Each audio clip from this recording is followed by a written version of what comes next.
रोशनियों के शहर मुंबई में समंदर किनारे बसा वो एक खूबसूरत सा रेस्टोरेंट किसी ख्वाब की ताबीर लगता था, जहां रात का अंधेरा रोशनियों के जाल में कैद हो चुका था। शीशे की दीवारों से बाहर समंदर की लहरें चांदनी में चमक रही थीं और अंदर हर चीज़ जैसे शाही नजाकत का नमूना पेश कर रही थी। मार्बल के फर्श पर मध्यम सा सुनहरा अक्स बिखरा हुआ था और छत से लटकते क्रिस्टल के फानूस हर पल जगमगाते हुए जैसे मेहमानों का स्वागत कर रहे थे। रेस्टोरेंट का स्पेशल कॉर्नर सी व्यू लॉन था, जहां शीशे की दीवार के उस पार समंदर से टकराती लहरों का शोर मेहमानों के लिए नेचुरल म्यूजिक का काम करता था। इस रेस्टोरेंट में कोई आम इंसान आने के बारे में सोच भी नहीं सकता था। यहाँ बस बड़े बड़े मशहूर बिजनेसमैन, टाइकून्स, फिल्मी सितारे या सिर्फ शाही जिंदगी को शानदार अंदाज में जीने के कायल लोग ही दिखाई देते थे। ऐसे माहौल में वो पांचों लड़कियां आसपास के जादुई माहौल को पथराई हुई निगाहों से देखती हैरानों परेशान हो रही थीं। वो पहली बार किसी रेस्टोरेंट में खाना खाने आई थीं और रेस्टोरेंट भी ऐसा कि देखते ही आंखें हर मंजर भूल जाएं। बेबो, हम आ तो गए हैं, क्या लगता है हमारे खाने लायक कुछ होगा? जो सब मुंह खोले आसपास देख रही थी, अर्पिता की मासूमियत भरी आवाज़ पर सबने उसकी तरफ देखा था। वो उन्हें फाड़ खाने वाले अंदाज में देखने लगी। तमीज नहीं है तुम लोगों को किसी जगह जाने का? इस तरह आंखें फाड़ फाड़ कर क्या देख रही हो तुम सब लोग? सुहाना उनके करीब होती हुई हर शब्द चबा चबा कर कहती अपना गुस्सा बर्दाश्त करने लगी।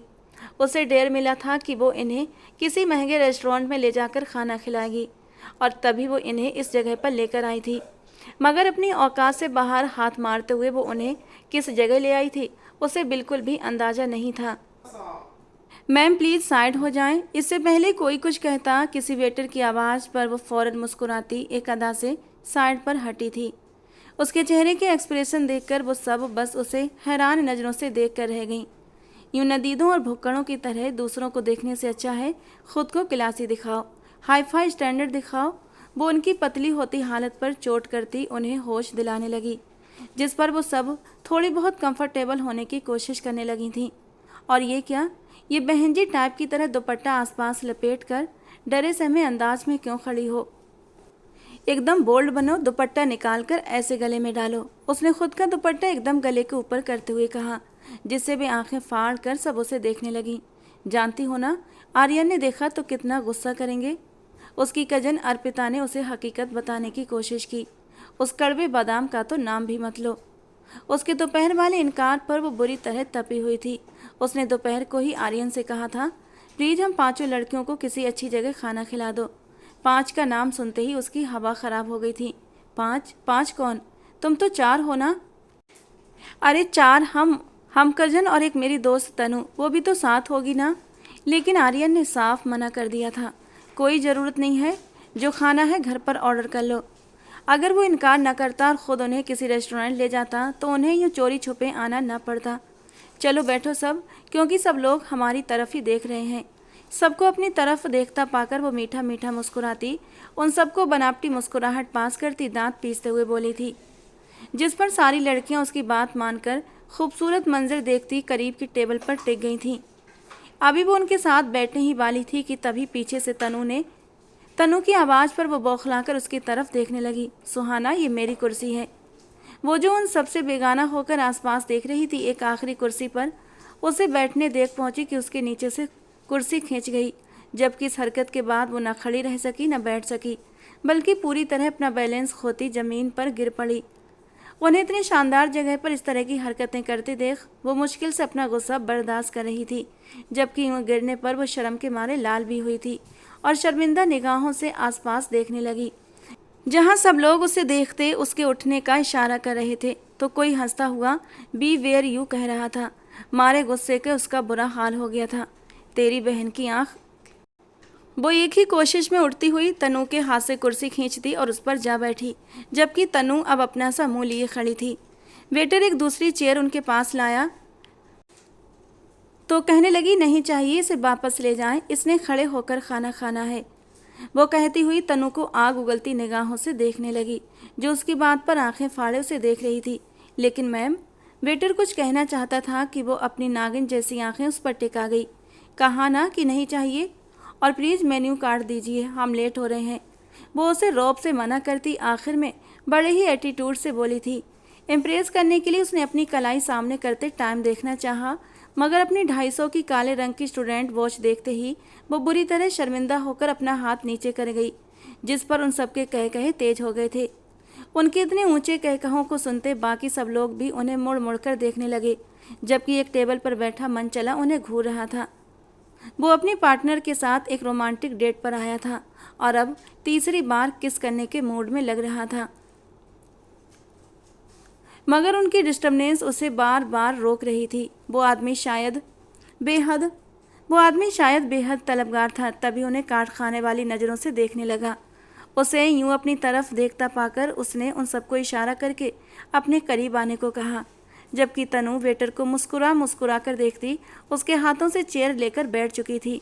शायद वो कोई नया वेटर था जो अपने काम में प्रोफेशनल नहीं था, तभी सब छोड़कर तनु के मुस्कुराने पर शर्माने में बिजी था। भाई जाओ यहाँ से, क्या खड़े बातें सुन रहे हो? उसे वहीं शर्माते लजाते देख अर्पिता ने बदतमीजी से कहा, जब उसके अंदाज पर वो एक बार फिर से शर्मिंदा हुई थी। वो बेहद पछता रही थी इन सबको यहाँ पर लाकर। अर्पिता की बात पर वो बड़बड़ाता हुआ सर हिलाता वहाँ से चला गया। मेरी बात सुनो, कुछ खाओ या ना खाओ, लेकिन इस कपल को आपस में किस नहीं करने देना। देखा नहीं कैसे घूर घूर कर देख रहा था। वेटर को जाते देख वो फौरन आगे होते हुए सरगोशी में कहने लगी, जिस पर वो सब लोग हैरान नज़रों से उन्हें देखने लगे, जिनके होंठ बस मिलने ही वाले थे। जब वो बेहद ऊंचा कहकहा लगाकर बाकी सबको भी इशारा कर गई, जिस पर वो सब लोग भी चीखते हुए गला फाड़ फाड़ कर हंसने लगे। अचानक से उनकी इतनी तेज आवाज़ एक बार फिर से सबको डरा गई थी, जबकि वो आदमी अब गुस्से से उठकर अपनी बीवी का हाथ थामे वहाँ से निकल गया था। जाने से पहले कहर बरसाती नज़र उसने उन सब लड़कियों पर डाली थी जो अब मासूमियत का लबादा ओढ़े उसे आंखें झपकाते देख रही थीं। मैम, आपका ऑर्डर। इससे पहले वो कुछ कहती एक दूसरा वेटर उनकी तरफ आया था। शायद वो भी उनके इतने ऊंचे कहकहों से तंग आ चुका था और जल्दी से फ्री करने का सोचते हुए उनसे पूछने लगा, जिस पर वो सब एक दूसरे को देखने लगीं। अच्छा, क्या क्या है आपके पास? सवाल तनु की तरफ से आया था, जिस पर सुहाना अपना सर पीट कर रह गई थी। जी एक्सक्यूज़ मी। वो शायद उसकी बात समझा नहीं था, तभी नासमझी के हाव भाव से पूछने लगा, sorry give me 10 minute please. वो माफ़ी मांगने वाले अंदाज में बोलते हुए उससे थोड़ा सा टाइम मांगने लगी, जिस पर वो सर हिला गया। ओके कहता हुआ दूसरी टेबल की तरफ बढ़ गया, जब तनु की हसरत में डूबी आवाज़ उसके कानों से टकराई। इसकी बीवी कितनी लकी होगी यार, एक तो हैंडसम है, ऊपर से मैम मैम करता है। वो उसकी तरफ देखते अंगड़ाई लेने वाले अंदाज में बोली थी। जब पब्लिक प्लेस में उसकी ये हरकत देखी तो सुहाना ने उसे घूर कर देखा था। मुझे लगता है हमें यहाँ से चलना चाहिए, हम गली के कोने वाले मूर्ति अंकल के समोसे खा लेंगे। प्रिया को तो यही फिक्र हो रही थी और इसी फिक्र में वो चुपचाप बैठी थी। पता नहीं यहाँ का खाना खाने लायक भी होगा या नहीं। उसे भूख भी बहुत ज़्यादा लग रही थी, जबकि लोगों के आगे रखी डिशेज देखकर वो ख़राब होते दिल को मुश्किल से रोके बैठी थी। ये सब उसके खाने लायक नहीं था। मेरा भी यही मशवरा है। अब की बार अर्पिता की तरफ से आवाज़ आई थी, जबकि सुहाना का दिल चाह रहा था अपने आगे रखे कांटे उन सबके गले में घुसा दे जहाँ से उनकी आवाज़ें निकल रही थीं। Ma'am, order. फिर से उनके करीब आया था, जिसे देखते ही सुहाना बिना सोचे समझे एक लाइन में कई ऑर्डर कर गई, जबकि बाकी सब मुंह खोले रह गईं। दिमाग सही है तुम्हारा, आखिर मंगवा क्या रही हो? तनु ने उसकी तरफ देखते हैरत से बोला, जिस पर वो नजरें घुमाते हुए बोली, अरे यहाँ सब अच्छा ही मिलेगा, देख नहीं रहे कितने बड़े बड़े लोग बैठे हैं। वो उनकी अकल पर मातम करने के अंदाज में बोली, जिस पर सब समझने वाले अंदाज में सर हिला गईं। कुछ देर के बाद ही उनका ऑर्डर आया था और उनकी टेबल पर सजा दिया गया, जबकि बाकी सब हैरत से फटी फटी आंखों से उन खानों को देख रही थीं। वो कहीं से भी उनके खाने लायक नहीं लग रहा था, जबकि प्रिया तो अब सचमुच रोने के लिए तैयार हो चुकी थी। ये क्या है? वो सदमे भरे अंदाज में बोलते हुए अपने माथे पर हाथ मार गई। वर्दा हेल यार, सुहाना ने भी वो खाना देखा तो मुंह बिगाड़ा था, जबकि तनु हर चीज़ उठा उठा कर चेक कर रही थी, जो कहीं से भी इंसानों के खाने लायक नहीं थी। कहा भी था मूर्ति अंकल के समोसे खा लेंगे, प्रिया ने सदमे से भरे अंदाज में कहा, जबकि बाकी सबका हाल भी कुछ ऐसा ही था। कुछ देर उन खानों को देखने के बाद वो एक दूसरे की तरफ देखते हुए वहाँ से निकलने का इशारा करने लगी। सुहाना ने बिल के लिए वेटर को बुलाया। बिल का सुनते ही उसके हैरत के मारे बुरी हालत हो गई थी। काफ़ी देर तक उसकी आवाज़ निकल नहीं सकी थी। ये खाना 20,000 का। वो मुंह खोले उस बेचारे वेटर की तरफ देख रही थी, जो खुद भी उनकी शक्ल देखकर बुरी तरह परेशान हो चुका था। ये खाना 20,000 का है? प्रिया एक एक प्लेट उठाकर उसके सामने रखते हुए बोली, जिस पर वो बेचारा धीरे से सर हिला गया। सुहाना का मारे फिक्र के बुरा हाल था और कुछ देर उन खानों को गंदी निगाहों से देखते हुए वो सब लोग बिल देकर वहाँ से निकल चुकी थीं। सुहाना के कदम बेहद भारी हो रहे थे। वो अपना सारा पैसा लुटा चुकी थी, मगर फिर भी पेट खाली था। अब तुम मूर्ति अंकल के समोसे खिलाओगी? जाते हुए वो तनु को उंगली उठाकर वार्न करने लगी, जो उसकी इतनी बड़ी कुर्बानी का सोचते हुए फौरन सर हिला गई। जब वो उन पर 20,000 लगा सकती थी तो क्या वो उन्हें 200 के समोसे नहीं खिला सकती थी? जबकि वो उसे कहकर दोबारा अपने सदमे में डूब चुकी थी। किधर गई थी तुम लोग? उन सब ने अभी घर में कदम ही रखा था जब उसकी आवाज़ उनके कानों में टकराई थी। अचानक ही सबके दिलों ने धड़कने से इनकार कर दिया था। जबकि सुहाना थूक निगलती उसकी नज़रों से ताकत जुटाती गर्दन अकड़ाकर उसके सामने जाकर खड़ी हो गई थी, जबकि दिल लगातार जोरों से कांप रहा था। मैं लेकर गई थी इन्हें। उसके शब्दों में थोड़ा सा गुरूर था, या वो मजबूत दिखने के लिए मगरूर हो रही थी। किसकी इजाज़त से? वो पहचान नहीं सका। काफ़ी मुश्किल से खुद पर बर्दाश्त कर रहा था। जब मैंने देखा तुम अभी तक कॉलेज से नहीं आई हो तो मैं अंकल जी से पूछने आया था। उन्हें तुम्हारे बारे में कुछ भी पता नहीं है। जबकि उसकी बात पर सुहाना ने उसे गुस्से से घूरा था। पुलिस वाले हो तुम तो अपने पुलिस स्टेशन के, मुझ पर ये रौब मत जमाओ। वो उसके बिना वजह की पूछताछ से तंग आ गई थी। तभी सारे संस्कार ताक पर रखती चिढ़कर बोली थी। उसकी बात पर वो कुछ पल के लिए उसे देखने लगा, फिर बिना कुछ बोले सीढ़ियाँ उतरता बाहर की तरफ बढ़ गया। उसे यूँ नाराज होकर जाते देख वो गहरा सांस लेकर रह गई। तुम सब कमीनियों की वजह से नाराज कर दिया मैंने उसे। वो जानती थी इसी तरह खामोश होगा, तभी वो ऐसा व्यवहार कर गई थी, लेकिन दिल में उसके लिए बुरा भी लगा था। हाँ तो किसने कहा था कि बोलो उनके सामने इस अंदाज में? उसके जाने के बाद कोमल अपने असली रूप में लौट आई थी, एकदम तरोताज़ा अंदाज में बोली, जबकि सुहाना उसके रंग ढंग देखकर हैरान हुई थी। वो उसे ऐसी नज़रों से देखने लगी जैसे कह रही हो, अरे वाह, चींटी के भी पर निकल आए। जबकि उसकी बातें खुद पर महसूस करते वो गड़बड़ाती यहाँ वहाँ देखने लगी। डरपोक बिल्ली, तब फूटना था ना मुँह से उसके सामने? तब क्यों मुझे भिखारियों की तरह देख रही थी? वो उसे जहर वाले शब्दों में कहती अपने कमरे की तरफ बढ़ गई। उसका मूड बुरी तरह ख़राब हो चुका था। अजीब है ये इंसान भी, आखिर चाहता क्या है? इसे अपने घर में चैन नहीं मिलता, जब देखो मुंह उठाए हमारे घर में दंदनाता चला आता है। उसने एक नज़र खुली खिड़की से बाहर वाले घर पर डाली थी, जहाँ से आर्यन का घर साफ नज़र आता था। एक घर छोड़कर ही तो आर्यन का घर था। उसकी दोस्ती भी सुहाना के भाई विजय से बहुत गहरी थी और इसी दोस्ती के बल पर वो जब चाहता इस घर में दंदनाता चला आता था। पूरा घर उसे सर आँखों पर बिठाकर रखता था, उस पर आंखें बंद करके विश्वास करता। कभी रोक टोक नहीं की थी। हालांकि इस घर में 4 जवान लड़कियां मौजूद थीं, फिर भी कोई रोक टोक नहीं थी। वो अपना दुपट्टा उतार कर फेंकती आईने के सामने खड़ी होकर खुद को गौर से देखने लगी।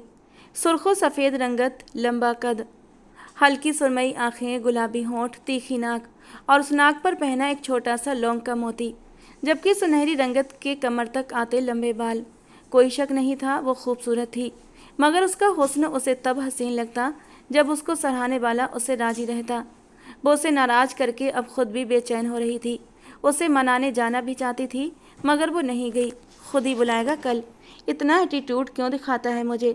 वो सर हिलाकर सोचती, मुँह भी सूर कर रह गई। कुछ देर तक खुद को देखने के बाद वो वॉशरूम की तरफ बढ़ गई।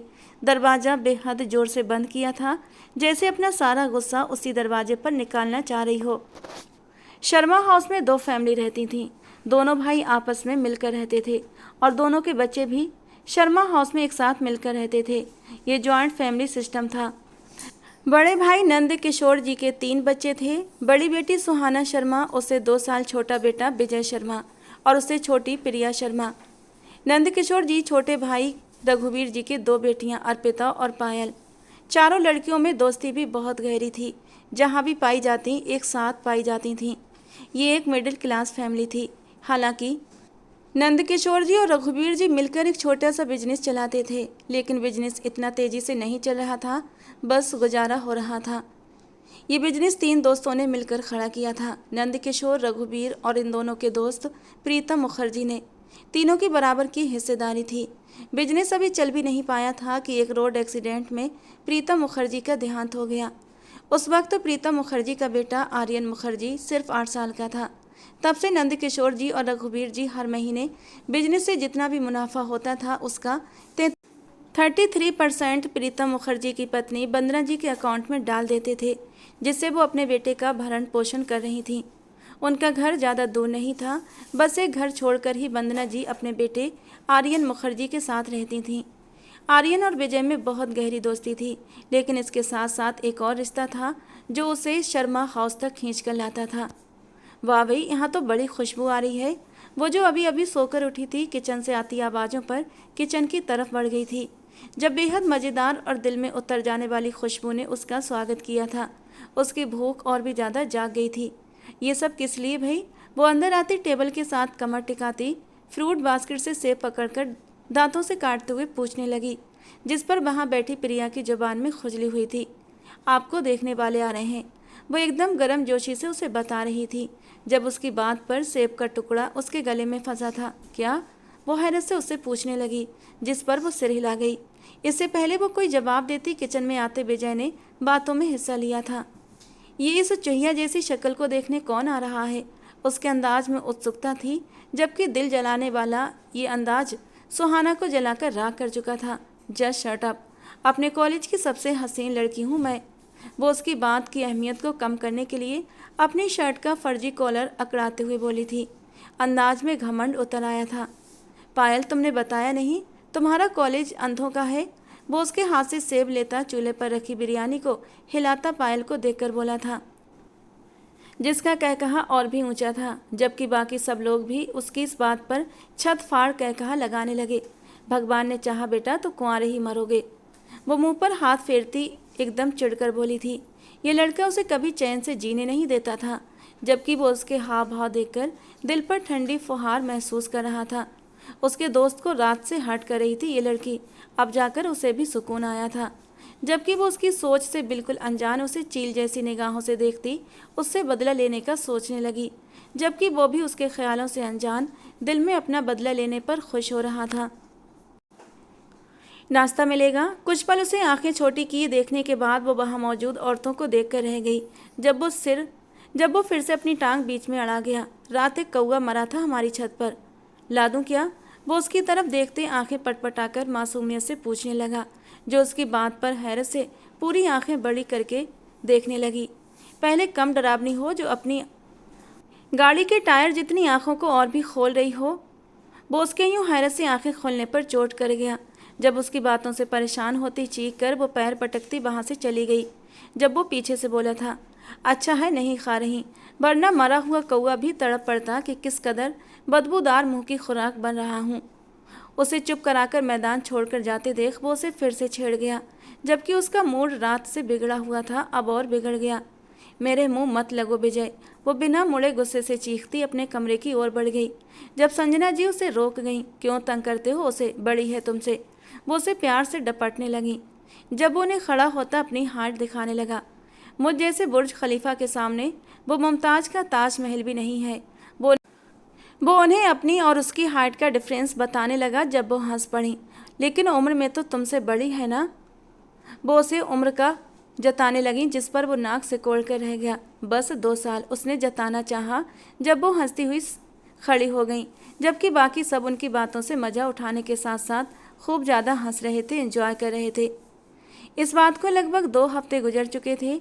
अगर सुहाना ने उसे बुलाने में पहल नहीं की थी तो उसने भी नहीं की थी, जबकि सुहाना तो उसके एटीट्यूड पर हैरान थी, जो दिन ब दिन बढ़ता ही जा रहा था। वो अभी अभी सोकर उठी थी जब उसे नीचे से गहरी आवाज़ें आना शुरू हुईं। वो हैरान थी कि इस टाइम कौन आ गया। सुबह के 11 बज रहे थे। इस वक्त तो सब अपने अपने कामों में बिजी होते थे, फिर नीचे आखिर इतना ऊंचा ऊंचा कौन बोल रहा था। वो हैरत से सोचती चप्पल पैरों में डालती आगे बढ़ी थी, जहाँ उसे ड्राइंग रूम में कई अजनबी चेहरे देखने को मिले।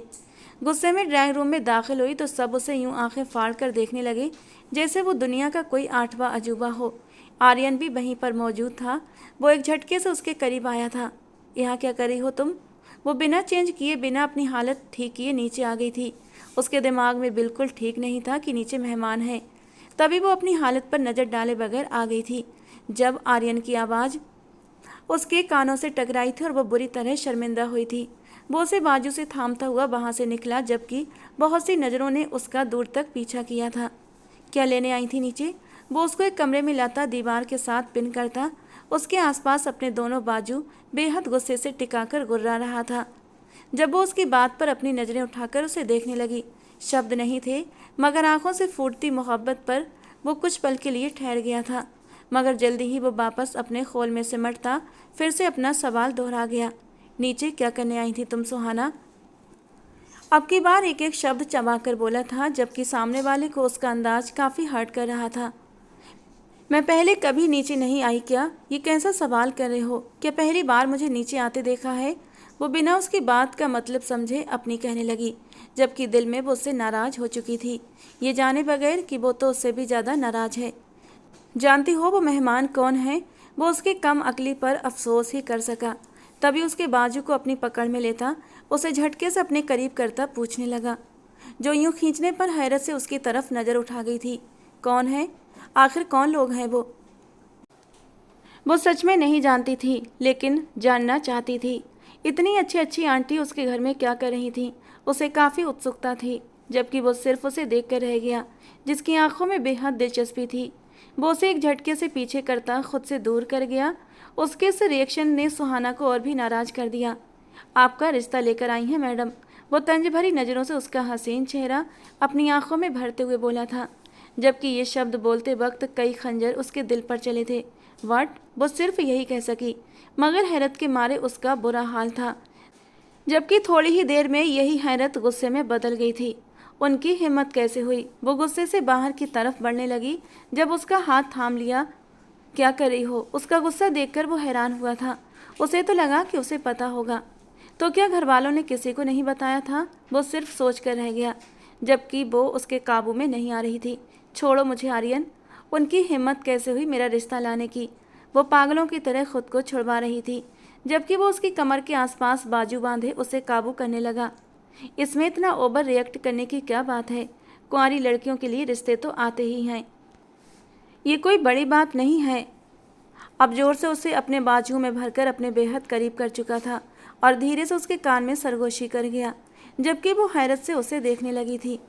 लेकिन मैं कुंवारी नहीं हूँ, मेरे लिए तुम हो तो सही। वो उसके कॉलर को मुट्ठियों में जकड़ती सिसकते हुए बोली थी। जब वो हल्का सा मुस्कुराता उसके माथे से माथा टिकाकर बोला, मैं तुम्हारे लिए हूँ और हमेशा रहूँगा। तुम्हें मेरा ही नसीब बनना है, लेकिन ये बात हम दोनों जानते हैं, ना कि हमारे बड़े। वो उसके गाल पर हाथ रखकर उन्हें सहलाता हुआ उसे समझाने लगा।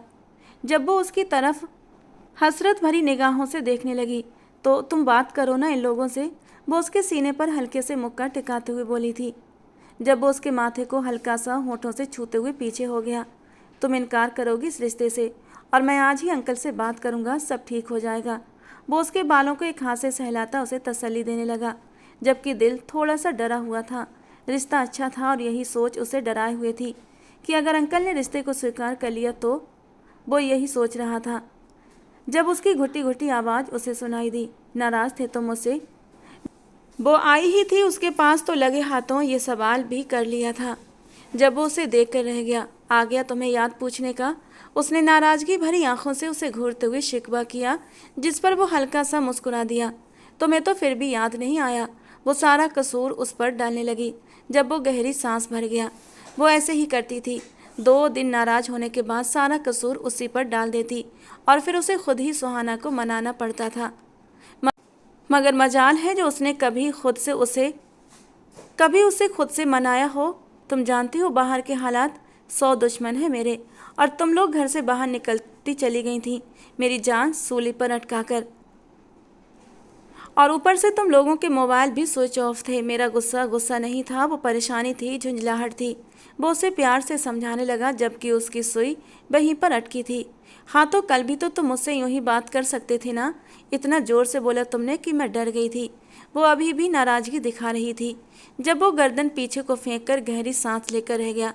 देखा देखा, गहरी सांसें ऐसे भर रही हो जैसे मैंने बहुत सताया हो तुम्हें। वो एक और शिकवा तैयार कर बैठी थी जब वो नाम में सर हिला गया। अरे नहीं मेरी जान, मैं तो बस ऐसे ही। वो उसे कुछ कहना चाहता था मगर वो समझ नहीं पा रहा था क्या कहे, जबकि वो दोबारा नाराज हो चुकी थी। उसकी नाराजगी उसे भारी पड़ती थी। आइंदा से नाराज नहीं होऊंगा, हमेशा की तरह ये बात उसके दिल में आती, जबकि वो उसे खुद मनाने में अब बिजी हो चुका था, जो कि उसे काफ़ी मुश्किल लग रहा था क्योंकि सुहाना के चेहरे के हाव भाव काफ़ी बिगड़ चुके थे। ये तुम क्या कह रहे हो आर्यन? वो उसकी बात पर हैरत से उसे देखने लगी। सही कह रहा हूँ मम्मा, मुझे सुहाना से शादी करनी है। अंकल से जाकर बात करें ना। वो उनको जैसे अपना फैसला सुना रहा था जब वो बेटे को देखते देखते ठहर सी गई। अगर तुम्हें उससे शादी करनी थी तो तुम मुझे पहले बता देते। आज आए हुए मेहमानों को भाई साहब हाँ कह चुके हैं। उन्होंने उसके सर पर जैसे बम गिरा दिया। वो नज़रें उठाकर उन्हें बेयकीनी से देखने लगा। लेकिन अंकल इतनी जल्दी ऐसा कैसे कर सकते हैं? वो हैरान था। इतनी जल्दी सब हो जाएगा उससे अंदाज़ा नहीं था। क्या मतलब कैसे कर सकते हैं? बेटी का रिश्ता, वो भी इतना अच्छा, तो भला कौन ठुकराता है? वो उसे अक्ल के नाखून दिलाने लगी, जबकि वो ना में सर हिला गया। आप प्लीज़ मम्मा, एक बार, सिर्फ एक बार जाकर अंकल से बात करें। मैं उसके बिना नहीं रह सकता। वो विनती भरे शब्दों में बोला था और उनके हाथ थाम लिए, जबकि उन्होंने अपनी नज़रें चुरा लीं। इन लोगों के मेरे ऊपर वैसे ही बहुत एहसान है। मैं शर्मिंदा नहीं करना चाहती। अगर ये सब तुम मुझे पहले बताते तो शायद मैं उनसे बात भी कर लेती, मगर रिश्ता जुड़ने के बाद इनकार करके शर्मिंदा होना मुझसे नहीं देखा जाएगा। वो एकदम साफ इनकार कर गई थी, जिस पर वो उन्हें कुछ पल तक देखने लगा। उसके यूँ देखने पर उनका दिल अजीब से अंदाज में धड़का था। अगर आपने बात नहीं की तो मैं कभी भी इस घर में वापस लौट कर नहीं आऊँगा। अपनी जगह से वो खड़ा हो गया था, जबकि वो हैरत से उसकी ओर देखने लगी। लेकिन क्यों? अंदाज में बेयकीनी साफ थी, जबकि वो सर झटक कर खिड़की से बाहर देखने लगा। मैं उसे किसी और के साथ बर्दाश्त नहीं कर पाऊंगा। या तो मर जाऊंगा या फिर दूर चला जाऊंगा, बहुत दूर, जहाँ ये जालिम दुनिया और एहसान तले दबकर न रहना पड़े। वो साफ बोलता चला गया और उनसे चेहरा मोड़ लिया। जब वो उसकी बात पर तड़पती आगे बढ़ी थी। क्या कह रहे हो आर्यन? अंदाज़ा भी है तुम्हें? मेरे पास तुम्हारे अलावा कोई नहीं है। तुम ऐसी ही बातें कैसे कर सकते हो? वो उसको बाजू से थामते हुए उसे बुरी तरह झंझोड़ गई थी, जबकि आर्यन ने अपनी माँ के हाथ पीछे करके अपने हाथ छुड़ा लिए। बेटे की इतनी फिक्र है तो एक बार, सिर्फ एक बार बात करके देख लें मेरे लिए। मुझे यकीन है वो मान जाएंगे। वो उन्हें नरम पड़ता देख फिर से बोला था, जब वो कुछ पल देखने के बाद सर हाँ में हिलाने लगी। ठीक है, मैं करूँगी बात तुम्हारे लिए। वो उसकी आंखों में तड़प देखकर सर हिला गई थी, जबकि वो खुश होता उन्हें अपने गले से लगा गया। You are the best mom. वो उनको खुद में भींचता उनकी गोद में सर रखकर बैठ गया, जब वो हल्का सा मुस्कुराई थी और कल के बारे में सोचने लगी। अगर वो न माने तो क्या इज्जत रह जाएगी उनके बेटे की और उनकी? वो आंखें बंद करके सोचने लगी, जबकि इसी तरह की सोचें आर्यन के दिमाग में भी चल रही थीं। ये इतनी सजावट क्यों? वो जो विजय से ये बोलने आया था कि उसे पुलिस स्टेशन छोड़ दे, उसकी बाइक स्टार्ट नहीं हो रही। लेकिन फूल और अलग अलग डेकोरेशन का सामान देखते संजना जी से पूछने लगा, जबकि बाकी सब अभी तक सोए हुए थे। अरे तुम्हें नहीं पता, सुहाना की मंगनी कर रहे हैं कल, उसी की तैयारियां कर रहे हैं। उसका नाश्ता ट्रे में डालती हुई उसके सामने रख गई। तभी आर्यन की सांस ऐसा लगा जैसे सीने में अटक गई हो। क्या क्या कहा आपने? वो हैरान हुआ था और बेयकीनी के शब्द उसके मुंह से निकले, जबकि वो उसके दिल का हाल जाने बिना मंगनी के बारे में बताने लगी। वो तो बस एक ही शब्द पर अटक गया था, मंगनी शब्द पर। क्या हुआ? नाश्ता तो कर लो। वो जो उसे सब कुछ एक्साइटेड होकर बता रही थी, उसे गहरी सोच में डूबा देख होश दिलाने लगी। जो बड़बड़ाता और सर हिलाता अपनी जगह से उठा था। नहीं, मम्मा ने मेरे लिए नाश्ता बनाया होगा तो वहीं घर जाकर कर लूँगा। अरे लेकिन वो तो तुम्हारे उठने से पहले ही हमारे घर आ चुकी हैं और अब पता नहीं तुम्हारे अंकल जी से क्या बात करने गई हैं। मैंने पूछा भी था उनसे। कहने लगी बस भाई साहब से कुछ ज़रूरी बात करनी है। कोई बात हुई है घर में क्या? जिस पर वो अनजान बनता सिर हिला गया। नहीं, मैं तो नहीं जानता, मैं देखता हूँ उन्हें। इनकार करके वो उनके कमरे की तरफ बढ़ गया। जब वो उसे रोकने लगी, अरे नाश्ता तो कर लो, ठंडा हो जाएगा। नहीं आंटी, भूख नहीं है। Thank you so much aunty, आप मेरा कितना ख्याल रखती हैं। Love you so much. वो अपनी जगह पर खड़ा होकर उनकी तरफ मुड़ा और प्यार से बोला, जबकि उसकी शरारत पर वो हंस पड़ी थी और लंबे लंबे कदमों से वो अपने अंकल के कमरे की ओर बढ़ गया। भाई साहब, वो कह रहा था, अगर बात न की तो वो ये घर छोड़कर चला जाएगा। आप जानते हैं ना, मेरा उसके अलावा कोई नहीं है, वही मेरा इकलौता सहारा है। वो बेबस आवाज़ में उनसे विनती कर रही थी, जबकि सामने खड़ा इंसान बिल्कुल खामोश था। मैं जानता हूँ वो तुम्हारा इकलौता सहारा है और उसका भी तुम्हारे अलावा कोई नहीं। तुम जानती हो कल मंगनी है, ऐसे में मैं उन लोगों को इनकार कैसे कर सकता हूँ। ये मेरे बस में नहीं है, इज्जत का सवाल है, मैं अपनी ज़ुबान से फिर नहीं सकता। वो वंदना जी को हौसले से समझाने लगे, आप नहीं जानते, मैंने उसकी आंखों में बगावत देखी है। वो चला जाएगा, आप इस रिश्ते से इनकार कर दें और फिर सुहाना मेरे आर्यन के साथ बहुत खुश रहेगी। वो उनसे विनती करते हुए बोली। जब वो उनकी बात पर ठिठक गए, किधर जाएगा वो? कुछ हजार की नौकरी से वो अपने लिए कुछ भी नहीं बना सकता। यहीं रहेगा वो, और मेरी बेटी की ज़रूरतें कैसे पूरी करेगा? उसके चंद हजार की नौकरी से, वो तंजिया अंदाज में बोले थे। उनकी बात सुनते ही वो बुरी तरह शर्मिंदा हो गई, नज़रें उठाने के काबिल नहीं थीं। जबकि वो आगे बोले, इतना एहसान किया तुम लोगों पर सिर्फ इसलिए कि तुम मेरे दोस्त की विधवा हो, और वो बच्चा भी हमारे बच्चों जैसा है। लेकिन इसके बावजूद भी तुम्हारे बेटे ने मेरी एक बात न मानी, मुझे परायापन महसूस करा ही दिया। कितना कहा था मेरे साथ ऑफिस चलो, तब उसने इनकार कर दिया। उसके बाद मैंने उसे शोरूम पर भी जाने को कहा कि पूरा शोरूम तुम संभालो, लेकिन उसके लिए भी उसने इनकार कर दिया। सिर्फ ये कुछ हजार की नौकरी अपनाई। क्या वो नहीं जानता, इतने पैसों से घर नहीं चलते? वो उसे शर्मिंदा किए जा रहे थे, जबकि बाहर वो ज़मीन में गड़ता जा रहा था। ये लोग उसके लिए ऐसी सोच रखते हैं, ये वो नहीं जानता था। मैं अपनी बेटी की शादी वहाँ करूँगा जहाँ वो ऐशो आराम से रहे, जहाँ उसकी ज़रूरतें पूरी हो सकें, जहाँ उसे किसी भी ख्वाहिश को पूरा करने के लिए बाप की तरफ देखना न पड़े। उसका पति इस काबिल हो कि उसे हर चीज़ दिला सके। तुम बताओ, क्या दिला सकता है तुम्हारा बेटा? वो सवालिया अंदाज में वंदना जी की ओर देखने लगे, जो शर्म के मारे चेहरा भी नहीं उठा पा रही थीं। जबकि बाहर खड़े आर्यन की आंखों से एक आंसू टूट कर गिरा। वो थके कदमों से वापस पलट गया। दरवाजे से हटते साय को देखकर वो अपनी जगह से उठकर दरवाज़ा बंद कर गए। क्या लगता है तुम्हें मैं ऐसा कहूँगा? वो वंदना जी की तरफ देखते हुए हल्के से मुस्कुराए थे। जब वो उनका मुस्कुराता हुआ चेहरा देखती हैं तो बुरी तरह हैरान हो जाती हैं। भाई साहब, वो बुरी तरह हैरान हुई थीं, जबकि वो करीब आकर उनके सर पर हाथ रखते हुए बोले, जब प्रीतम जिंदा था तब मैंने और प्रीतम ने तय किया था कि मेरी सुहाना आर्यन की अमानत है। बस ये बात अब तक मैंने किसी को बताई नहीं थी। प्रीतम के जाने के बाद भी मैं तुम लोगों का सहारा बना रहा। मैं हमेशा से दोनों को एक साथ सोचता रहा हूँ। आर्यन की नौकरी की वजह से मेरा दिल इसीलिए डरता है क्योंकि दुश्मन कुत्तों की तरह उसकी तलाश में फिरते हैं। वो हमारी बातें सुन रहा था और तभी ये सब मैंने बोला था। मुझे यकीन है कि अब इतना सब कुछ सुनने के बाद उसे अक्ल आ जाएगी और वो ये नौकरी छोड़कर अपने बाप का बिजनेस संभालेगा, जिसे अकेले संभालते संभालते अब मैं थक चुका हूँ। मैं उसे सिर्फ एहसास दिलाना चाहता था कि नौकरी में वो अपना खर्चा नहीं चला सकता। और वंदना जी फूट फूट कर रो पड़ी थी। उन्हें इतना प्यारा सा परिवार मिला था कि प्रीतम जी के जाने के बाद भी वो कभी अकेली नहीं रहीं। तो फिर ये तैयारी? वो एकदम हैरान होकर पूछने लगी। कल आर्यन और सुहाना की ही मंगनी होगी और इस बात से दोनों ही अनजान हैं।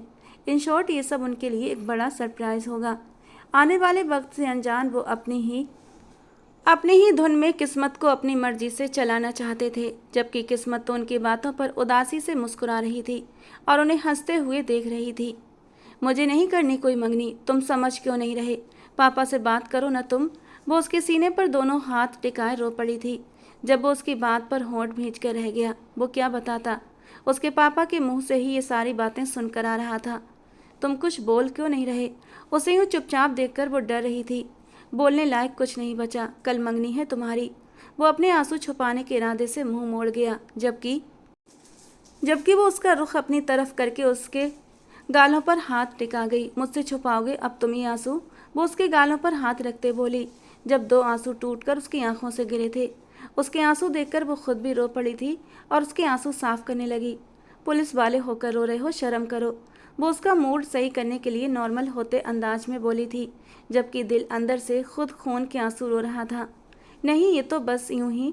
वो फौरन अपने आंसू साफ कर गया, जिस पर वो उसके सीने पर मुक्का जड़ गई। क्या हो जाता अगर कह देते कि तुम्हारी मोहब्बत में रो रहा हूँ। वो उसके कंधे पर एक और मुक्का रखते हुए वहीं पर अपना सर टिका गई। जब वो उस परी चेहरे को देखने लगा और किसी सोच में गुम हो गया। सारी उम्र तुम्हारी मोहब्बत में रोने ही तो जा रहा हूँ, वो उसकी हसरत भरी नज़रों से देखते हुए अपने मन में बोला था। जब अचानक सुहाना ने सर उठाया, क्या सोच रहे हो? वो उसको यूं गहरी सोच में डूबे देखकर सवाल कर गई, जिस पर वो अपना सर नामे हिलाने लगा। कुछ नहीं। उसका अंदाज बिल्कुल नॉर्मल सा था। पापा से बात करो ना। वो दोबारा से उसके करीब होते हुए उससे विनती करने लगी। अगर वो ना करता तो वो खुद ये बात करने का इरादा रखती थी, मगर आर्यन की बात सुनते ही उसने खुशी से चीखते हुए उसके गले में बाहें डाल दी। ओके, अभी तुम जाओ, मैं चेंज करके उनसे बात करने जाता हूँ। सुबह तुम्हारे उठने तक एक सरप्राइज तैयार होगा। वो उसकी नाक से नाक मिलाता कहने लगा, जिस पर वो बच्चों की तरह खुश होती उसके गले का हार बनी थी। वो समझी थी कि वो उन्हें मना लेगा और फिर उसे सुबह उठने पर अपने और उसके रिश्ते का ऐलान करके सरप्राइज कर देगा, जबकि किस्मत उस मासूम की सोच पर कह कहे लगा रही थी। एक जख्मी से कह कहा, जबकि उसकी खुशी देखते वो बेहद शर्मिंदा हुआ था, मगर वो चाह कर भी उसे हकीकत बता ना पाया। वो ये नहीं कर सकता। वो ऐसा कैसे कर सकता है मेरे साथ? वो ये सब नहीं कर सकता। पूरी शर्मा हाउस में कोहराम मचा हुआ था। जिस घर में कल से जोर शोर से रौनकें लगी थीं, वहीं आज मातम का समा था, जबकि वो पागलों की तरह जमीन पर बैठकर रोती अपने बाल नोच रही थी। बाकी सब उसकी हालत देखकर खुद भी रो रहे थे। वो किसी को अपने करीब नहीं आने दे रही थी, जबकि उनका दिल उसकी हालत पर कट रहा था। उसने मुझे बोला था कल रात को कि वो मुझे सरप्राइज देगा, मगर अगर मुझे पता होता ये सरप्राइज था तो मैं उसके पास से कभी ना आती। वो अपने बालों को दोनों हाथों से जकड़ती बुरी तरह चीख रही थी। बस करो सुहाना, सब तुम्हारी हालत को देखकर परेशान हो रहे हैं। उसको यूं पागलों की तरह रोते देख अर्पिता ने आगे बढ़कर उसे संभालना चाहा, जब वो खुद को पीछे की तरफ घसीटते उसकी पहुंच से दूर हुई थी। हाथ मत लगाओ मुझे, तुम सब भी छोड़कर चले जाओ। वो फूट फूट कर रोती और भी न जाने क्या क्या बोल रही थी, जबकि बाकी सब उसका हाल देखते रो रहे थे। वंदना जी का अपना बुरा हाल था। वो इसी दिन से डरती थीं और इसीलिए सिर्फ अपने बेटे की खातिर वो नंद किशोर जी के पास गई थी, मगर फिर भी वो ये सब कुछ कर गया था। वो पत्थर बनी बैठी थी। जब सुहाना की नज़र उन पर पड़ी, वो उनके करीब आती, उनके पैरों में बैठती, उनके हाथ थाम गई। वो आपको भी छोड़ गया ना आंटी? वो उनके खाली हाथों को खोल कर देखती बेयकीनी से बोली, जब वो चुपचाप सुहाना के चेहरे की ओर देखने लगी। अब आपका सहारा कौन बनेगा? आप यही सोच रही हैं ना? वो आंसुओं के साथ उनको देखने लगी। मैं बनूंगी आपका सहारा। आर्यन ने खुद को मेरी नज़रों में गिराया है, लेकिन मैं उठूंगी। अब मैं आपका सहारा बनकर उसे दिखाऊंगी कि वो एक कमज़ोर इंसान था, लेकिन मैं नहीं। वो अपने आंसुओं को साफ करते हुए बोली थी, जब बाकी सब उसकी हालत और उसकी बातों पर बुरी तरह रोने लगे थे। बताएं, बनाएंगी ना मुझे अपना सहारा? वो उनके घुटनों पर सर रखती फिर से रो पड़ी। वो रोना नहीं चाहती थी, मगर आंसू उसके बस में नहीं थे, और अब तो वंदना जी ने भी रोना शुरू कर दिया था, जबकि वो सबकी हालत से बहुत दूर अनजान हवा में परवाज करता किसी और जगह पर पनाह ले चुका था। 4 साल बाद। मम्मी जी, आपने खाना खा लिया? वो अभी अभी ऑफिस से आई थी। उसका रूटीन था, वो ऑफिस जाने से पहले उन्हें खाना खिलाकर जाती थी, और दोपहर में उसने अर्पिता की ड्यूटी लगा रखी थी कि वो उन्हें खाना खिलाए। और ऑफिस से आते ही उसका सबसे पहला सवाल यही होता कि मम्मी जी, आपने खाना खाया या नहीं? उसकी फिक्र पर वो बुझे दिल से मुस्कुराती सर हिला गई। इन 4 सालों में वो बिल्कुल कमज़ोर हो गई थी। बेटे की जुदाई ने उन्हें अंदर से मार दिया था, जबकि सुहाना ने वाकई उनका सहारा बनकर दिखाया था। प्रीतम जी के जितने भी शेयर्स थे उसने उन्हें अपने पापा की कंपनी से अलग कर लिया था। हालांकि नंद किशोर जी ने समझाया था कि तुम मेरे साथ मिलकर काम करो बेटा, लेकिन वो नहीं मानी, और प्रीतम जी के कुछ शेयर्स लेकर ही उसने उन्हीं के बलबूते पर एक बिजनेस खड़ा किया था, और अब वो एक बहुत ही कामयाब बिजनेस वुमेन थी। सच कहते हैं, औरत की कामयाबी के पीछे मर्द की बेवफाई होती है, या फिर कोई गहरी ठोकर। और सुहाना को इस बात पर यकीन आ चुका था। इन 4 सालों में कुछ भी नहीं बदला था। वो जालिम आज भी वैसे ही पूरी शान के साथ उसके दिल में विराजमान था। लगातार 1 साल तक वो सब लोग उसे ढूंढते रहे थे, मगर वो कहीं नहीं मिला था। न जाने वो ज़मीन उसे निगल गई थी या आसमान निगल गया था। वो सब तो ये भी नहीं जानते थे वो जिंदा भी है या नहीं। वक्त गुजर गया था, मगर उनके जख्म भरने की बजाय नासूर बन गए थे। हर वक्त शरारत करती, पागलपन करती, हंसी मजाक करती सुहाना अब पत्थर लड़की बन चुकी थी। पहले वाली सुहाना को तो वो अपने साथ ही ले गया था। अगर वो जिंदा भी है तो कभी वापस ना आए, वरना उसका ये रूप देखते सहन नहीं कर पाएगा। जबकि वो हर एहसास से खाली हो चुकी थी। वो अपना ख्याल रखना छोड़ चुकी थी। उसका मकसद अब सिर्फ एक था और वो था पैसा, और सिर्फ पैसा। बातों बातों में वंदना जी के मुंह से निकल गया था कि उस दिन तुम्हारे पापा की बातें आर्यन ने सुन ली थी, और उसे एक दिन पहले वो कह भी चुका था कि अगर सुहाना से उसका रिश्ता नहीं हुआ तो वो ये सब कुछ छोड़कर चला जाएगा। और जब उसकी आस टूट गई तो वो सब कुछ छोड़कर चला गया। यह हकीकत खुलते ही उसने अपने पापा से बात करना छोड़ दिया था। उसे लगता कि उसकी बर्बादी में सबसे बड़ा हाथ उनका है, लेकिन उसके साथ साथ वो आर्यन को भी कसूरवार समझती थी। वो कायर निकला था जो डरकर भाग गया था, उसे अकेला छोड़कर। ये सारी चीजें उसे अंदर ही अंदर डसती थीं। 2 साल तक उसने अपने बाप का चेहरा तक नहीं देखा था। वो वंदना जी के साथ जाकर उनके ही घर में रहने लगी थी। उसका कहना था कि उसके बाप को पैसा चाहिए तो वो कमाएगी, और उसने दिन रात रोबोट की तरह काम करके पैसा कमाया था। और फिर अपनी बेटी के गम से नंद किशोर जी टूट चुके थे। तब एक रात उन्होंने उसकी सारी हकीकत बताई कि ये सब वो सिर्फ इसलिए कह रहे थे ताकि वो अपनी जॉब छोड़कर इस बिजनेस को आगे बढ़ाए। हालांकि मैं तो खुद ही तुम दोनों का रिश्ता करना चाहता था। वो तंजिया अंदाज में मुस्कुराई थी, मगर कुछ देर बाद उनकी तबीयत खराब होने लग जाती। यही सोचकर उसने खुद को कंट्रोल करने की कोशिश की थी। शर्मा हाउस को शायद किसी की नज़र लग चुकी थी, या शायद वो किसी की लपेट में आ चुका था। लंदन ब्लैक जीन्स के साथ खाकी रंग का लॉन्ग कोट पहने, लंदन की दिलकश और पुरसुकून सड़कों पर आसपास के मंजर से बेगाना होते हुए वो अपनी ही सोच में गुम चला जा रहा था, जब उसके फ़ोन पर होने वाली बीप ने उसका ध्यान अपनी ओर खींचा। उसे यहाँ आए लगभग 4 साल होने को आए थे। यहाँ का पहला साल उसका बेहद बुरा गुजरा था।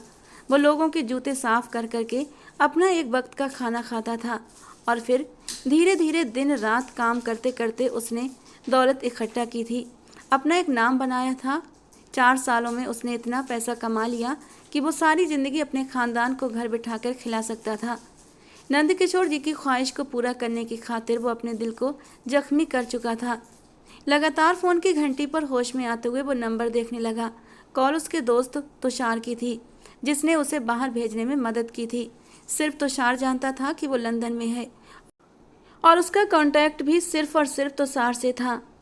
Yes, Aryan Mukherjee speaking. उसकी गंभीर आवाज़ गूंजी, जबकि दूसरी तरफ कॉल पर विजय ने पूरे 4 साल के बाद उसकी आवाज़ सुनते ही अपनी आंखें सुकून से बंद कर लीं। हेलो। दूसरी तरफ से कोई जवाब न मिला तो वो दोबारा से हेलो कह गया, जिस पर खा जाने वाले अंदाज में विजय चीखा था, साले कुत्ते चीटर, 4 साल बाद तेरी आवाज़ सुन रहा हूँ। उसकी धड़कन रुक सी गई। तो क्या उसने उसे ढूंढ लिया था? वो तो समझा था सब अपनी अपनी जिंदगियों में गुम हो चुके होंगे, मगर वो नहीं जानता था कि रिश्ते यूं ही नहीं भूलते। जिनके साथ अच्छा वक्त गुजारा हो वो कभी नहीं भूलते। कौन? वो उसे उलझाने की खातिर अनजान बन गया था, जिस पर विजय का मुंह सदमे से खुला का खुला रह गया, जबकि तुषार उसकी एक्टिंग देखकर अश अश कर उठा था। तूने मुझे नहीं पहचाना, कुत्ते कहीं के? वो अब इस बार गुस्से से और सदमे से चीख पड़ा था। हेलो हेलो तुषार, तुम्हारे फ़ोन से कैसी आवाज़ें आ रही हैं? न मर्दाना है न जनाना। कहीं तुमने किसी थर्ड जेंडर से शादी तो नहीं कर ली? उसकी बात पर विजय का तो सदमे से बुरा हाल था। तूने सच में मुझे नहीं पहचाना?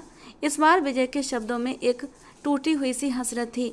विजय शर्मा, नाक चढ़ाकर बोलते ही उसकी बात पर खुशी से उछलता विजय पागल हो गया। एग्जैक्टली, वो याहू का नारा लगाकर खुशी से बोला था। जब उसकी खुशी देखकर वो मुस्कुराहट दबा गया। कैसे न पहचानता यार, आखिर को मेरे होने वाले बच्चों के मामा जो ठहरे। जबकि इतने आराम से इतनी बड़ी बात करने पर विजय का मुंह हैरत से खुल गया।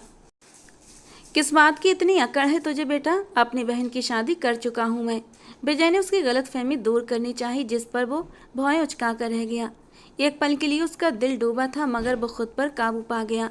वो जानता था अगर ऐसी कोई बात होती तो तुषार उसे बता देता। तभी वो उसकी चालाकी समझकर सर हिला गया था। ओह कॉन्ग्रेचुलेशन यार, बहुत सारी। वो उसे बधाइयाँ देने लगा, जिस पर वो दोनों एक दूसरे को देख कर रह गए। ज़्यादा ही हल्का नहीं ले रहा ये हमें? उसकी इतनी लापरवाह बात पर विजय ने तुषार की तरफ देखकर कहा, अच्छा ये बता घर कब आ रहा है? कभी नहीं शायद। उसने अपने होठों को बेरहमी से कुचलते हुए पाँव की नोक जमीन पर मारते हुए हल्की सरगोशी की। सुहाना अपने ऑफिस से किसी का प्रपोजल लाई थी। अगर तुम एक दिन भी रुके तो शायद वो अब की बार बाकी ये काम कर जाए। उसने इस बार संजीदा होकर समझाया, जिस पर वो सर हाँ में हिला गया। वो ऐसा नहीं कर सकती, कभी भी नहीं, उसने पूरे यकीन से कहा। जब विजय उसका यकीन देखकर हल्का सा मुस्कुराया। तू नहीं जानता वो कैसी बन गई है। तेरी कसम वो सच में शादी कर लेगी। जबकि इस बार उसका दिल भी डर से सिकुड़ गया था। चुपचाप उसने कॉल काट दी और अब तुषार और विजय ने मिलकर एक प्लान बनाया था। तुषार ही तो था जिसने विजय को जाकर आर्यन के बारे में बताया था, क्योंकि वो अब और उन लोगों को परेशान नहीं देख सकता था। एक ही तरीका था उसे हिंदुस्तान वापस बुलाने का, और अब वो लोग अपने प्लान की पूरी तैयारी करने लगे थे। आज विजय की कॉल आए पूरे 6 दिन हो चुके थे। उसका दिल रोज धड़कता था, लेकिन वो ध्यान नहीं देता था। उसे लगता कि वो कभी ऐसा नहीं कर सकती। वो इन्हीं सोचों में गुम था जब उसके लैपटॉप पर कुछ नोटिफिकेशंस आईं, जिन्हें वो बेध्यानी में खोल गया। मगर जितने सुकून से उसने उन्हें खोला था, उतने सुकून से देख नहीं पाया। वो कुछ पिक्चर्स थीं जो उसे तुषार के नंबर से मिली थीं। उन पिक्चर्स में एक भारी जोड़ा पहने हल्का फुल्का तैयार खड़ी थी वो लड़की, जबकि बाकी सब उसके आसपास बैठे थे। किसी पिक्चर में वो विजय के साथ, तो किसी में अकेले, तो किसी में अपनी माँ के साथ थी। आखिरी पिक्चर में वो अपनी माँ के साथ चिपकी खड़ी थी और अपना हाथ आगे करती उसमें पहनी रिंग दिखा रही थी। उसके होठों पर भरपूर मुस्कुराहट थी। अपनी माँ की हालत देखकर वो तड़प उठा था। 4 साल बाद अपनों का चेहरा देखते उसकी आंखों से आंसू निकल आए थे। तो क्या वाकई वो शादी कर लेगी? वो डूबते दिल से सोचने लगा। वो इस बार कोई गलती नहीं करना चाहता था। तभी फौरन अपने पीए को कॉल लगाकर उसे एक टिकट बुक करने को कहने लगा। मुंबई में बारिश जोर शोर से हो रही थी और हर मंजर को साफ और धो चुकी थी। जब उसकी गाड़ी मुंबई की सड़कों पर दौड़ती हवाओं से बातें कर रही थी। 4 साल के बाद वो दोबारा इन सड़कों पर, इन गलियों में वापस आया था। शर्मा हाउस के बाहर कदम रखते उसका दिल जोर से धड़का था। अंदर से आती ढोलक की आवाज़ पर उसके दिल में कुछ कुछ हुआ था। तो क्या सच में वो शादी कर रही थी? क्या वो उसे भूल गई थी? कुछ देर वहीं भीगने के बाद वो डोरबेल पर हाथ रख गया। लगातार बरसती बारिश ने उसे कांपने पर मजबूर कर दिया था, जबकि अंदर सब उसका ही तो इंतजार कर रहे थे, क्योंकि विजय और तुषार ने उन्हें सब कुछ बता दिया था कि वो आ रहा है। सुहाना दिल से उसके आने पर बहुत खुश थी, मगर वो उन 4 सालों को भूली नहीं थी।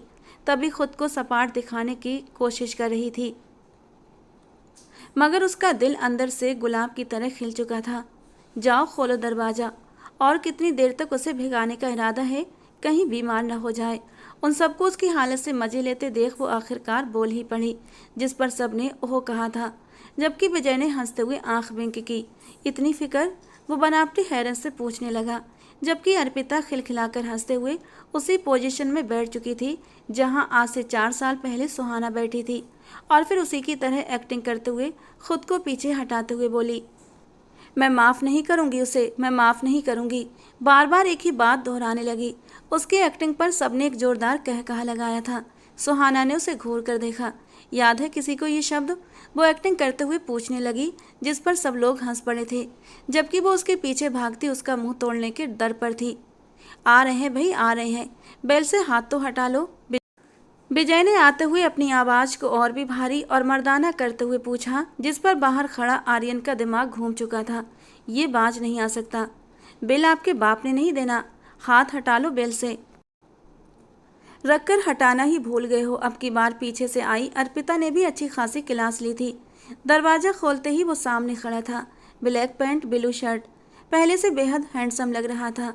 उसके ठाट बाट देखकर उन लोगों की तो नज़र हट ही नहीं रही थी उसके ऊपर से, जबकि वो उनको साइड करता अंदर की तरफ बढ़ा था। ओ हेलो भाई, किधर? कौन हो तुम? कहाँ जा रहे हो मुंह उठाकर? आर्यन को अंदर की तरफ जाते देख विनय ने बनावटी नाराज़गी से बनावटी हैरानी से पूछा, जिस पर वो उसे आंखें दिखाता अंदर की तरफ बढ़ता चला गया। यार ये तो बहुत ही कमीना हो गया है। अब तो किसी भी बात को सीरियस लेने पर ही नहीं आता। विजय ने तुषार की तरफ देखते हुए जैसे गहरे दुख से कहा था। वो भी उसके साथ सिर हिला गया।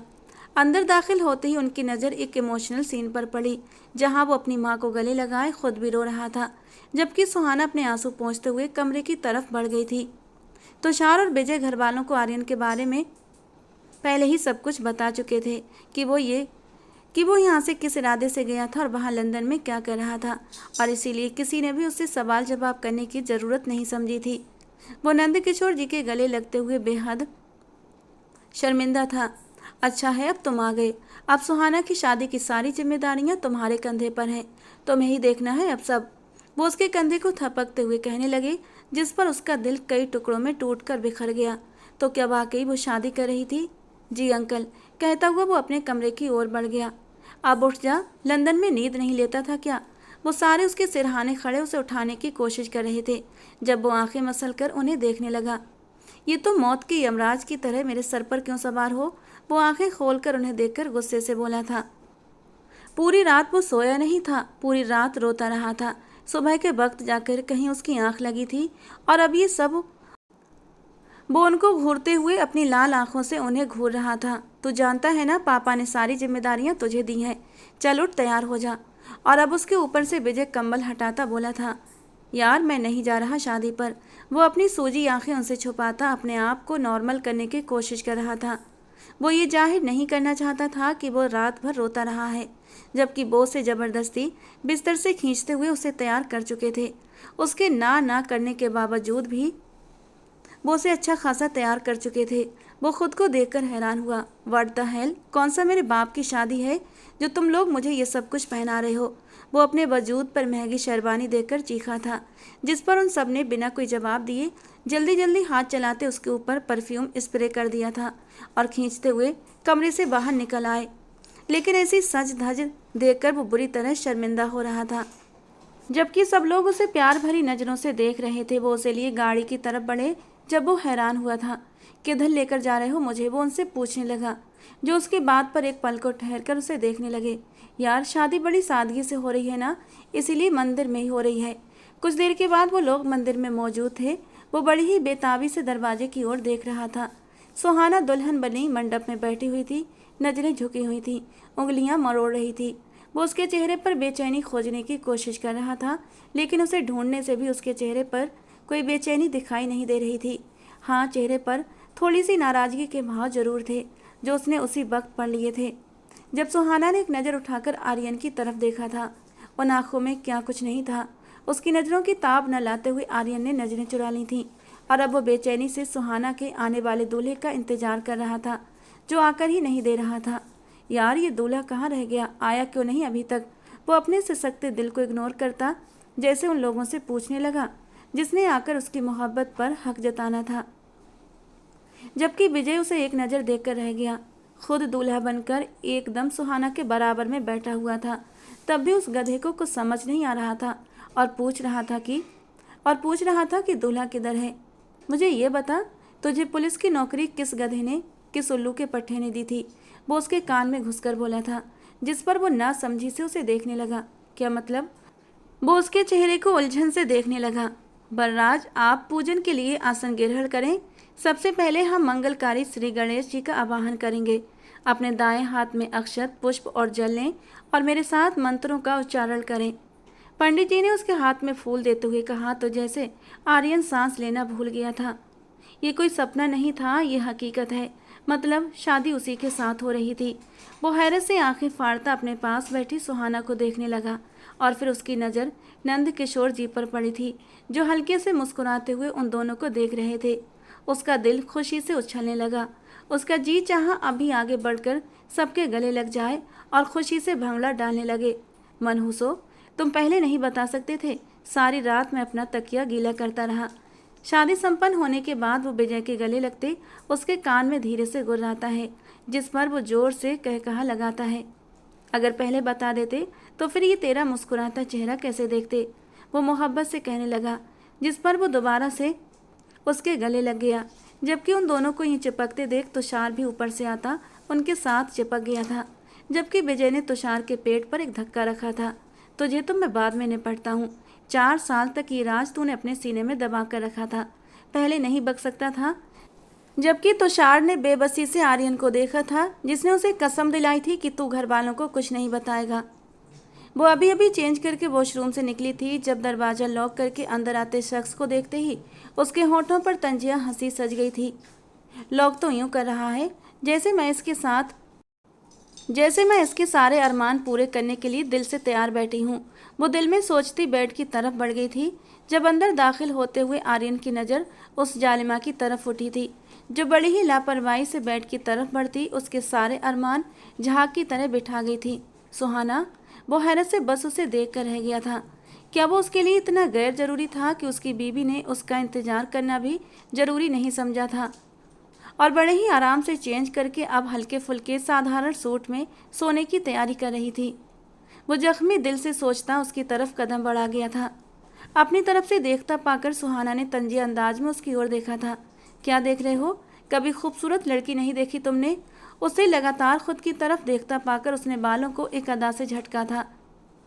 सही कह रहे थे, वो बाकी बदल चुकी थी। वो दिल में सोचता उसकी तरफ बढ़ा था।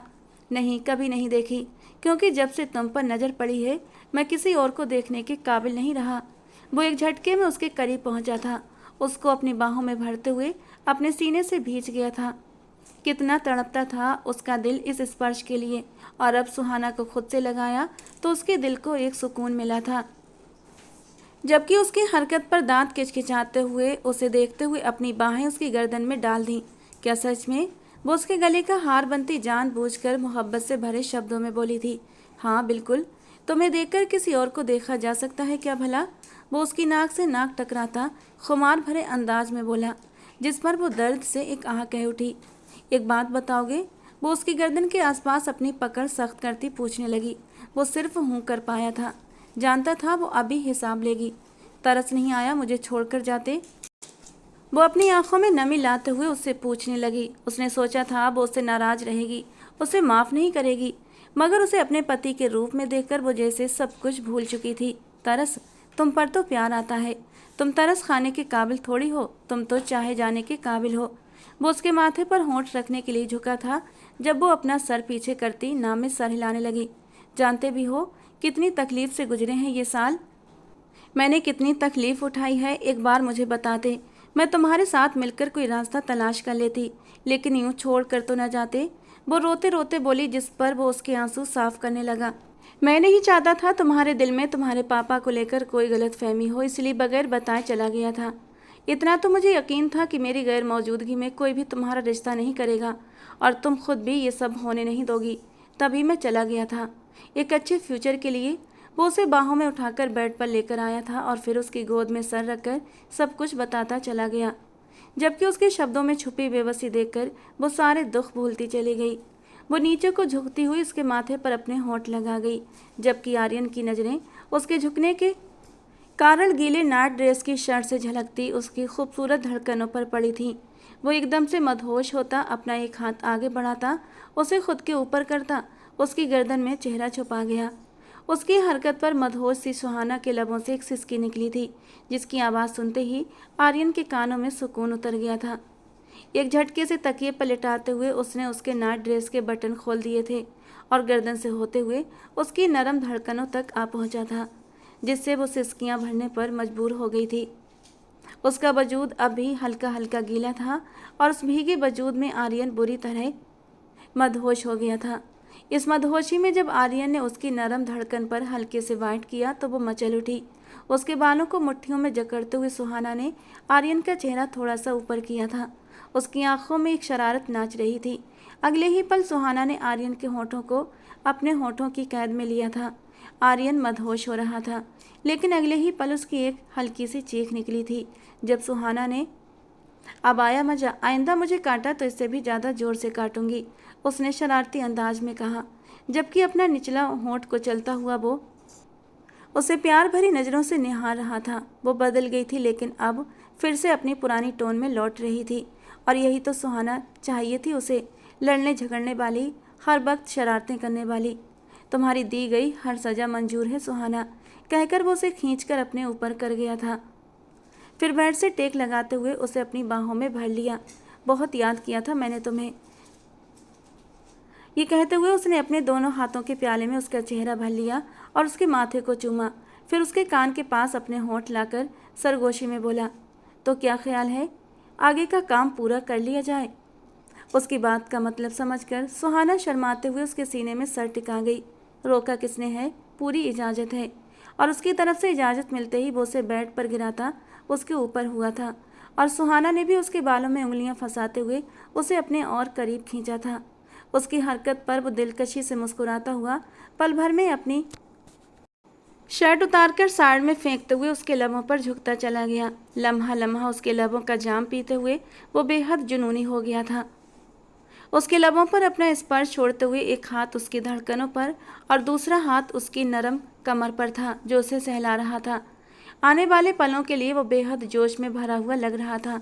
उसका ये जोश देखकर सुहाना ने भी उसके बालों में अपनी उंगलियां उलझाकर हंसते हुए उसका पूरा साथ दिया था। उसकी तरफ से साथ मिलते ही उसने उसके